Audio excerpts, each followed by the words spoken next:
بسم الله. بسم الله.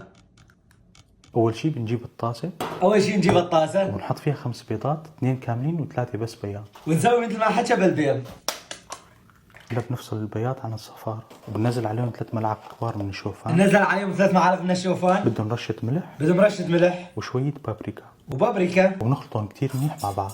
ونخلطهم كثير منيح مع بعض. هذا هو القوام المطلوب. وهذا هو القوام المطلوب. بنحط المقلاية على النار، نحط المقلاية على النار، ندهنها بشوية زيت زيتون، آخر شوية زيت زيتون، وأول ما تحمى بنوطي النار وهلا بننزل عليها الخليط وهسه حمى الزيت نوطى الغاز وننزل الخليط وفورا بنسكر عليها ونغطيها وبس هيك بتكون جاهزة. هلا بنقطع البندورة، وهسه نقطع البندورة. بدنا كمان شوية بقدونس، ما عندي بقدونس نقطع خيار بداله. وهلا بنقدمها ونزينها حسب الرغبة.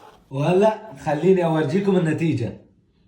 صار بيض، ما بعرف شو الغلط، اتوقع اني ما كترت شوفان، كترت بيض ما كترت شوفان، لهيك صار بيض، ولكن بدنا ناكلها على الحالتين. نحط البندورة ونحط الخيار، رشة ملح صغيرة ورشة فلفل اسود. يلا نجربها بسم الله.